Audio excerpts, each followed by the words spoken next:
اے Monday نو لے کے آندے نے۔ ہاں جی السلام علیکم، او گل کرو جی، کی نام تہاڈا؟ عیسیٰ وعلیکم غزالی، السلام کال کر کے وعلیکم بار بار السلام ورحمۃ اللہ وبرکاتہ۔ کاٹتے ہیں آپ۔ علیکم السلام ورحمۃ اللہ، کیا حال چال ہے؟ خیریت سے ہیں؟ کہاں سے کال کیا بھائی؟ جی خیریت سے، راولپنڈی سے کال کر رہا ہوں۔ آپ نے پہلے بھی ایک دفعہ کال کیا مجھے لگتا ہے؟ ہاں ہاں جی، کب میں نے پہلے بھی کال کی ہے۔ اچھا اچھا، حکم کریں، کیا کیا کہنا چاہتے ہیں؟ نام کیا ہے؟ میری عیسیٰ آواز نام ہے؟ آپ کو، میرا نام عیسیٰ، ہاں جی میری آواز صحیح آ رہی ہے آپ کو؟ آواز بہترین، بات کریں۔ اچھا، میرا آپ سے سوال یہ تھا کہ جو آیت رجم ہے، اس کے جو نزول کے بارے میں روایات ملتی ہیں اور اس کے منسوخ بھی تلاوہ ہونے کی جو ہے نا، یہ کیا حقیقت ہے؟ آئے رجم قرآن میں جو موجودہ قرآن ہے اس میں تو نہیں ہے نا، احادیث میں ہے، شیعہ میں اور غیر شیعہ میں، کہ یہ آیا قرآن میں تھی لیکن اس کو جمع نہیں کیا گیا۔ اور جماعت مخالفین کا حدیث میں ہے کہ عمر نے اس کو لکھنے کی کوشش بھی کی تھی، اور زید بن ثابت کے پاس بھی گیا تھا کہ اس کو لکھ دو، زید بن ثابت نے اس کو نہیں لکھا تھا، اور کیونکہ عمر کے پاس اس آیا کے لیے کوئی شاہد نہیں تھا، صرف وہ خود تھا، دوسرا شاہد اس کو نہیں ملا، تو انہوں نے آئے رجم کو نہیں لکھا۔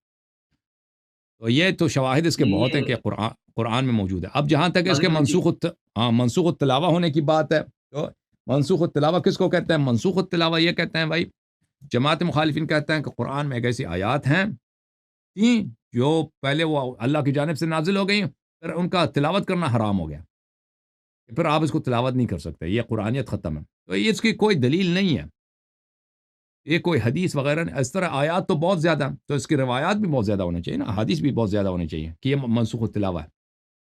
حدیث ودیث کچھ بھی نہیں ہے، یہ منسوخ التلاوہ ہے، بلکہ اس کے برعکس میں آپ کو حدیث دکھا دوں بخاری سے، حدیث دکھا دوں بخاری میں کہ یہ منسوخ التلاوہ نہیں ہے۔ منسوخ التلاوہ ایک کہانی ہے جو بنایا گیا ہے، کیونکہ احادیث بہت زیادہ ہیں کہ قرآن میں گٹھ واقع ہوئی ہے، کٹائی واقع ہوئی ہے، کمی واقع ہوئی ہے، تو اس کا جواب نہیں دے سکتے، انہوں نے اسٹوری بنا دی منسوخ التلاوہ کی۔ اچھا، ملاحظہ فرمائیے، یہ کتاب ہے صحیح بخاری، شعب دار احیاء التراث العربی، کتاب چھپی ہے کب؟ 2001 میں دار الاحیاء التراث میں، یہ صفحہ نمبر ہے 1267، یہ باب الشہادہ ہے، باب الشہادہ عند الحاکم۔ اچھا، عمر نے فرمایا لولا ان یقول الناس زاد عمر فی کتاب اللہ لکتبت آیت الرجم بیدی، اگر لوگ نہ کہیں کہ عمر نے کہ قرآن میں اضافہ کیا ہے تو میں اپنے ہاتھ سے آیت رجم قرآن میں لکھ دیتا۔ لوگ کہہ دیں گے کہ یہ آیت رجم عمر نے اضافہ کیا، اس لیے میں نہیں لکھتا، تو پتہ یہ چلا کہ یہ آیت رجم کو مانتا۔ بخاری میں اس کا خطبہ بھی موجود ہے، عمر اس کے الفاظ بھی بتاتا ہے بخاری میں، آیت رجم کے الفاظ کیا، صیغہ کیا، وہ بھی بخاری میں موجود ہے۔ اچھا، تو یہ منسوخ التلاوہ جو ہے ایک کہانی ہے، اس کی کوئی حقیقت نہیں ہے، اس کی کوئی دلیل نہیں ہے۔ اگر منسوخ التلاوہ کوئی حقیقت ہوتی تو اس کے احادیث بے شمار ہوتے، کیونکہ جن آیات کے متعلق یہ کہتے ہیں کہ یہ منسوخ التلاوہ ہے، یہ آیات زیادہ ہیں، بہت زیادہ، تو یہ اس کی کوئی دلیل نہیں ہے۔ اوکے جی، تو جو شیخ طوسی ہیں، انہوں نے التبیان میں جو نسخ کی اقسام بیان کی ہیں، انہوں نے اس میں منسوخ بھی تلاوہ کو بھی ذکر کیا ہے۔ ہاں، منسوخ وہ بھی دیکھیں، شیخ طوسی رحمۃ اللہ علیہ کی بہت ساری کتابیں ہیں کہ وہ جماعت مخالفین کے موافق باتیں نہ، جب مثلا کہتے ہیں کہ فلان چیز کے کتنے قسمیں ہیں، وہ بیان کر دیتا ہے نا، کہ لیکن اس کا مطلب یہ نہیں کہ وہ صحیح ہے، کیونکہ وہ علماء کے نزدیک ان کے یہ نسخ کی اقسام ہیں، اب ان میں سے کتنے واقع ہوئی ہیں، متصور یہ ہے کہ اس طرح کے نسخ کے اقسام ہیں، اس میں سے کون سے صحیح ہے کون سے غلط ہے وہ الگ بات ہے۔ تو یہ علامہ حلی کی کتاب میں بھی ہے، اس کے کتاب میں بھی ہے، لیکن اس کا کوئی سپورٹ کہ یہ ایسا واقع بھی ہوا ہے، ایسا کوئی چیز ہے بھی منسوخ التلاوہ کے نام سے، نہ قرآن میں اس کی مثال ملتی ہے، نہ حدیث میں، نہ شیعہ حدیث میں، نہ مخالفین کے حدیث میں۔ جی، اچھا، مطلب بعض شیعہ مفسرین نے اس کے منسوخ اطلاق ہونے کا دعویٰ کیا ہے، شیعہ مفسرین نے، وہ ان کا اجتہاد ہے، اس کی حدیث نہیں ہے، اجتہاد ہے۔ جیسے اب یہ جو روایت ہے، جی، شیعہ علماء جو کہتے ہیں نا، شیعہ علماء کا عقیدہ منسوخ التلاوہ پہ نہیں ہے، لیکن بعض علماء کہتے ہیں، جب وہ حدیث کے متعلق پوچھتے ہیں نا، حدیث کے متعلق آتے ہیں کہ یہ حدیث میں یہ لکھا ہے کہ یہ آیا قرآن میں تھی، پھر وہ کہتے ہیں کہ قیلہ، یہ کہا گیا ہے کہ یہ منسوخ التلاوہ میں سے، لیکن شیعہ کا کسی کا عقیدہ نہیں کہ منسوخ التلاوہ بھی کوئی چیز ہوتی ہے، ٹھیک ہے نا. وہ ایک جی قیلہ کے طور یہ پہ جو روایت مذکور ہے ہے، قول کے طور پر اس قیلہ سے بھی مراد کیا ہے، اس سے جماعت مخالفین ہے. لیکن جی دیکھیں اگر کوئی عالم کہہ بھی دے نا، مثلا عالم آپ کو ملتا ہے اس نے کہہ دیا کہ آیا منسوخ التلاوہ ہے، یہ کوئی اس سے کچھ ثابت نہیں ہوتا. عالم کا قول اس وقت صحیح ہے کہ اس کے اگر پاس دلیل ہے. ٹھیک ہے نا. عالم کو بہت سارے کچھ کہا جاتا ہے، عالم کے قول سے کچھ ثابت نہیں ہوتا. عالم کے پاس اگر قرآن ہے سنت ہے تو بات صحیح ہے، اگر قرآن سنت نہیں ہے تو اس کی بات جو بکواس ہے. سمجھ میں آئی نا بات آپ کو؟ جی جی. حق اچھا منحصر ہے، مطلب حجیت منحصر ہے قرآن میں اور سنت میں. علماء کے اقوال، علماء کے آراء یا ان کے اجتہادات ہیں، صحیح ہو سکتے ہیں، غلط ہو سکتے ہیں. صحیح صرف اس وقت ہے کہ اگر وہ قرآن اور سنت کے موافق ہیں. اب اگر ہمیں شیعہ مفسرین کے اقوال مل بھی جائیں تو انہیں قبول نہیں کیا جائے گا منسوخ بالتلاوہ پر. بالکل بالکل، اس کی کوئی اہمیت ہی نہیں ہے. اگر کوئی چیز اس کے قرآن و سنت کے موافق نہیں ہے اس کو کیسے آپ قبول کر سکتے جی. اور جو آیت رجم کا جو نزول ہے یہ برحق ہے، یہ نازل ہوئی تھی آیت. ہیں؟ روایات میں یہ دونوں فریقین کے روایات میں، جی ہاں بالکل بالکل. جی. اور یہ جو سورۃ التحریم کی آیت ہے سغت قلوبکما، اس کی ہم۔ تفسیر میں اہل سنت کی کتب سے کن کن صحابہ کرام سے مروی ہے کہ زاغت قلوبکما صحیح سند کے ساتھ؟ یہ بہت سارے صحابہ سے ابن عباس سے مروی ہے، عبداللہ بن مسعود دونوں سے مروی ہے. کتاب ابن جی. جریر طبری میں دونوں سے آپ مروی ہے. نے یہ دو روایات پیش کی تھی لیکن اس پہ اعتراض کرتے ہیں کہ اس کی سند میں مجروح راوی موجود ہیں، تو کیا تفسیر میں بھی سند کی اہمیت ہاں ہوتی ہے؟ دیکھیں یہ جو کہتے ہیں نا کہ تفسیر میں آپ کے پاس روایت ہی نہیں ہے نا، مشکل یہ ہے. تفسیر میں وہ احمد ابن حنبل کا قول ہے. احمد ابن حنبل کیا کہتے ہیں کہ 3 چیزوں میں ہمارے پاس حدیث ہے ہی نہیں. مغازی، ایک مغازی ہے، ایک تفسیر ہے، اور ایک سیرہ ہے نبی صلی اللہ علیہ وسلم کی. 3 چیزوں میں مغازی، میں دیکھ لوں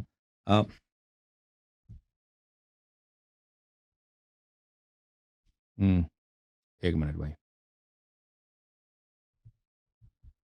پورے آپ کے پورے کتب میں تفسیر کے فقط 30 حدیث صحیح ہیں. وہ نکال لیتا اس کو جناب سیوطی اتقان کے آخر میں. ایک منٹ میں آپ کو لکھا دیتا ہوں.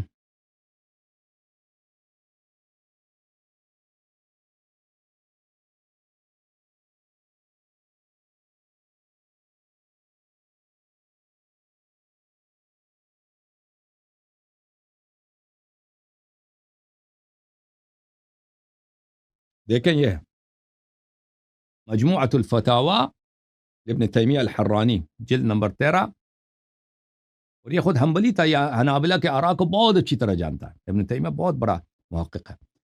جلد نمبر 13 صفحہ نمبر 186 میں وہ کیا فرماتا ہے ابن تیمیہ؟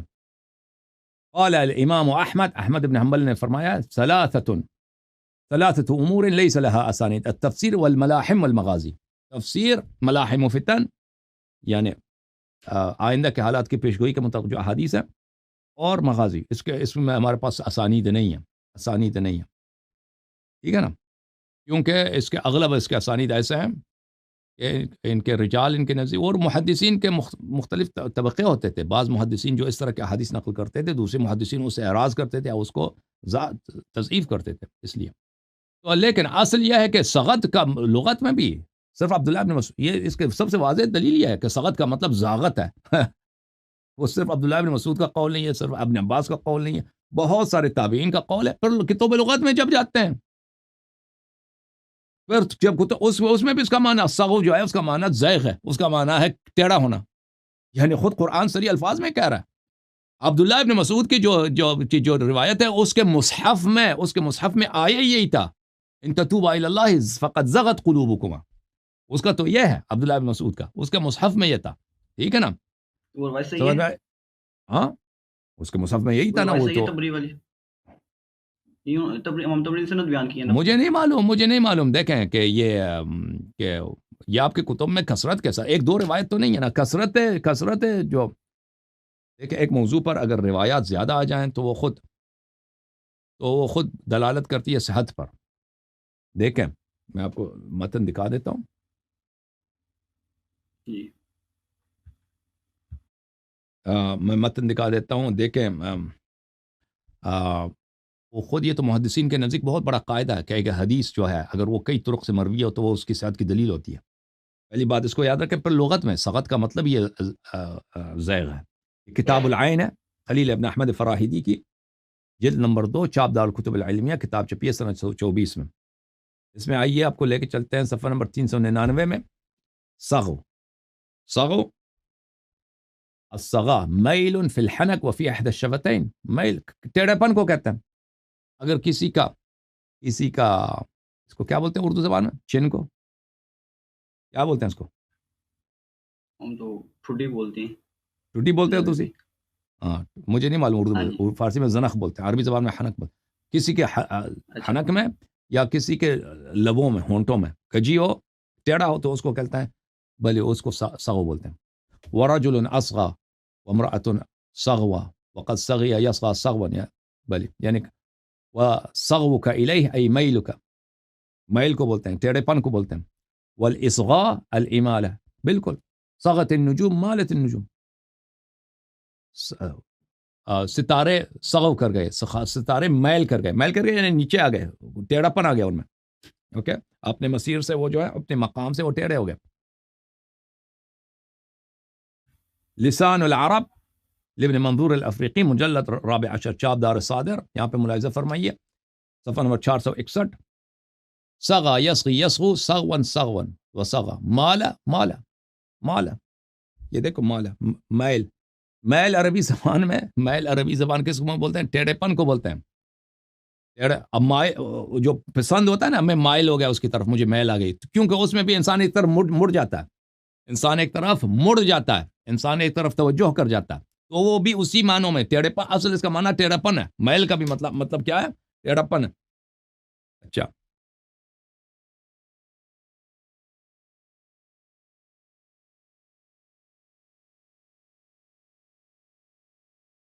میں آپ کی خدمت میں عرض کروں کہ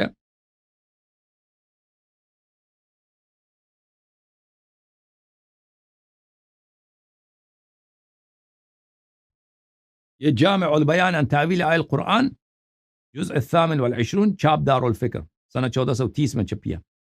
یہاں پہ ملاحظہ فرمائیے صفحہ نمبر 180 میں سورۃ التحریم. ان تتوبا الی اللہ فقد صغت قلوبکما. حدثنا محمد بن سعد، یہ تو معلوم ہے. حدثنا ابی، معلوم. حدثنی عمی، معلوم. حدثنا ابی، معلوم. ان ابی ہے اس کے جد سے، ان ابن عباس. یہ تو بالکل اپنے خاندان سے نقل کرتا ہے. محمد بن سعد، محمد بن سعد بصری اپنے والد سے نقل کرتا ہے، اس کے والد اس کے چچا سے نقل کرتا ہے، وہ اپنے والد سے نقل کرتا ہے، اور وہ اپنے عبداللہ ابن عباس سے نقل کرتا ہے. یہ آپ کہہ رہے ہیں اس میں مجہول ہے. پہ جرا ہوئی ہے، مجہول نہیں جرا ہوئی ہے ناوی پہ. ہر جرح مقبول بھی نہیں ہوتا نا، اور جرح مفسر ہونا کثرت سے چاہیے. جرا ہوئی ہے. کس پہ ہوئی یہ ہے؟ جو راوی ہے حسن بن عطیہ، حسن ابن عطیہ ہے نہیں بھائی، کہاں ہے ابن عطیہ؟ اس میں ابن عطیہ ہے نہیں. یہ جو ابن عباس سے روایت کر رہا ہے نا، اس کا نام عطیہ ہے. پھر اس سے جو آگے روایت کر وہ رہا ہے اس کا عطیہ نام نہیں ہے. حسن بن عطیہ کوئی نہیں ہے. محمد بن سعد. حدثنی محمد بن سعد حدثنی ابی حدثنی عنی حدثنی ابی عن ابی عن ابن عباس. محمد بن سعد روایت کر رہے ہیں حسین بن عطیہ سے، پھر وہ حسن بن عطیہ سے. اور حسن ابن عطیہ سے نہیں، وہ اپنے والد سے. وہ عطیہ کوئی نہیں، اپنے والد سے روایت کرتے ہیں. وہ اپنے چچا سے روایت کرتے ہیں، وہ اپنے والد سے، یہ بالکل اپنے خاندان سے روایت ہوگا نا. ان کے چچا کا نام تو کوئی ہوگا نا. ہاں ہوگا بالکل ہوگا. آپ نے دیکھا، چیک کیا؟ اس کا نام عطیہ نہیں ہے، اس کا چچا کا نام. چچا کا نام عطیہ نہیں ہے، لیکن جو ابن عباس سے روایت کر رہا ہے اس کا نام عطیہ ہے. پھر آگے اس سے جو روایت کر رہا ہے وہ نہیں ہے عطیہ کوئی نہیں. آپ ایسے مکس کر رہے ہیں کسی اور کے ساتھ. ان تتوبا الی اللہ فقد صغت قلوبکما زاغت قلوبکما. اب بھائی یہ لغت کے موافق ہے. لغت صغت کا مطلب لغت میں زغت ہے. ہاں میں نے ابھی لسان العرب ابھی لغت، ہاں لغت ابھی لسان العرب دکھایا، لسان العرب بھی دکھایا. اس کے بعد مجاہد کا بھی یہ قول ہے، صغت قلوبکما. سمعت ابن حمید حدثنا یحیی بن واضح حدثنا محمد بن طلحہ عن زبید عن مجاہد. میں سمجھ رہا تھا کہ صغت قلوبکما کوئی ہلکی چیز ہے. میں نے عبداللہ ابن مسعود کے قرات میں، یعنی اس کے مصحف میں دیکھا ان تتوبا الی اللہ فقد زاغت قلوبکما. قتادہ سے پھر روایت ہے صغت قلوبکما مالت قلوب، وہ بھی مائل، وہ بھی ٹیڑھا پن ہے. صغت قلوبکما قتادہ سے، مالت قلوبکما. ضحاک سے صغت قلوبکما زاغت قلوب. سفیان صغت قلوبکما زاغت قلوبکما، سب وہی ہے. ٹھیک ہے نا؟ اس کا کیا لغت میں حدیث میں صحابہ اور تابعین، بلکہ عبداللہ ابن مسعود کے مصحف میں بھی سقط کا مطلب ہے کیا؟ زائغ ہے. جی ہم. تو اگلا سوال یہ ہے کہ یہ جو کتاب ہے ازریہ الی تصریف شیعہ، تو اس کتاب میں کیا بعض اہل سنت کی کتب کو بھی شامل کیا گیا ہے؟ مجھے نہیں معلوم، میں نہیں سمجھتا کہ اگر کسی مخالفین کی کتاب کو اگر اس سے غلطی ہو گئی ہو کتاب مصنف سے الگ بات ہے، مجھے نہیں، لیکن نہیں لگتا کہ اس نے شامل کیا، اللہ جانتا ہے اس میں کتنے، اس جیسے میں یہ کتاب یہ ہے ایسے انڈیکس شواہد ہے نا التنزیل. کتابوں کے، انڈیکس کی کتابیں ہیں، انڈیکس کی کتابیں ہیں، اس میں جی ہزاروں کی تعداد ہے کتابیں ہیں نا، اس میں غلطی ہو سکتا ہے کہ اس نے کیا ہو، لیکن شواہد التنزیل اگر اس نے شامل کیا تو اس کی غلطی ہے، یہ شیعہ نہیں ہے اس کا مؤلف. جی یہ جو کتاب ہے ابن شہر اشوب کی معالم معالم العلماء، یہ جو کتاب ہے، یہ کتاب کیا شیعہ مصنفین کے بارے میں لکھی ہے انہوں نے؟ عالم العلماء شیعہ مصنفین کے بارے میں جی. تو اس میں انہوں نے اس کو بھی ذکر کیا حسکانی کو، یہ جو حاکم حسکانی جو مصنف ہے اس کا شواہد التنزیل کا. اگر کیا تو غلط ہے، اگر کیا تو غلط ہے، ان کے پاس دلیل نہیں، یہ حنفی ہے، یہ حافظ ابو الحسن دارقطنی کا استاد ہے. اگر انہوں نے کیا ہے تو کتابوں کے انڈیکس میں، کیونکہ دیکھیں ایک اصطلاح ہے نا شیعہ، جو اہل بیت علیہ السلام سے محبت کرتا ہے، مخالفین میں ناصبی نہیں ہوتا، اور امیر المومنین علیہ السلام کو عثمان پہ افضل جانتا ہے، تو اس کو لوگ شیعہ کہتے ہیں. اس طرح اگر ان کو غلطی ہو گئی اصطلاح میں، ان کو اس کتاب میں داخل کیا، مجھے نہیں معلوم، تو عرض یہ ہے، اوکے. لیکن اس سے وہ جی حاکم حسکانی شیعہ نہیں ہے. شیعہ ان معنوں میں کہ وہ 12 اماموں کو منصوص من اللہ مانتا ہے، اس معنوں میں نہیں ہے. وہ ابو بکر عمر کی خلافت کو صحیح مانتا ہے، اور وہ حنفی تھا. وہ اس کے تراجم بہت زیادہ ہیں آپ کو اپنی کتب میں نے دکھا دیا، اگر مزید چاہیے تو میں دکھا دیتا ہوں. دیکھیں حاکم حسکانی کا، ابھی میں نے آج کے پروگرام میں دکھا دیا ہے اس کا، ہاں جی میں نے اللہ دیکھا آپ کا تھا. بھلا، الجواہر المضیہ دکھا دیا. یہ طبقات الحفاظ سیوطی صاحب کی، یہ طبقات الحفاظ سیوطی کی، چاپ دار الفکر، سنہ 1983 میں کتاب چھپی، الحسکانی القاضی المحدث. اچھا، شیخ حاکم حسکانی بھیا قاضی تھا. ويعرف بابن الحذاء شيخ متقن ذو عناية تامة بعلم الحديث، عمر وعلى إسناده وصنف الأبواب وجمع، وحدث عن جده والحاكم وبالطاهر بن محمش، وتفقه بالقضي أبي يعلى، أملى مجلسا صحها فيه رد الشمس لعلي عليه السلام. اچھا، وهو يدل على خبرته بالحديث وتشيعه. اس نے حدیث رد الشمس کو ایک مجلس میں اس نے تصحیح کیا، اور وہ اس میں واضح دلیل ملتا ہے کہ یہ بہت ہی علم حدیث میں ماہر آدمی تھا، اور اس سے دلیل ملتا ہے کہ یہ شخص تشیع پر، تشیع سے یہاں مراد یہ نہیں ہے کہ وہ شیعہ اثنا عشری ہے یا ابو بکر عمر کی خلافت کو مانتا ہے. تشیع سے یہاں سے مراد یعنی امیر المومنین علیہ السلام کے فضائل کو اس کو پسند ہے. تشیع سے یہ مراد لیتے ہیں یہاں اس مراد پر، یا عثمان پہ افضلیت رکھتا ہے اس طرح. اچھا ہاں،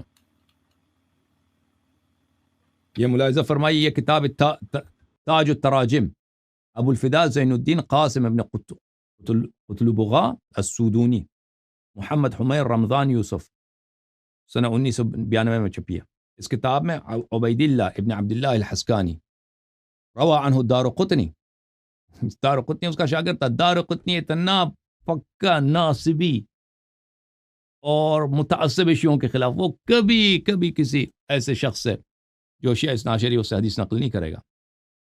قال الذهبی نے فرمایا، هو النیسابوری الحنفی، یہ نیسابور کا ہے، حنفی مذہب. الحاکم، اس کا لقب ہے حاکم کیونکہ قاضی تھے لوگ. الحافظ شیخ متقن ذو عنایت التامۃ بالحدیث والسنہ، شیخ محقق شیخ تھا، اور حدیث پہ اس کو اچھا عبور حاصل تھا. اوکے ٹھیک ہے بھائی. تو ایک سوال، ہمیں اس پر کوئی دلیل ملتی ہے کہ بعض شیعہ اپنے آپ کو تقیہ کر کے حنفیہ شافعی ظاہر کرتے تھے، اس سے کوئی دلیل ہے؟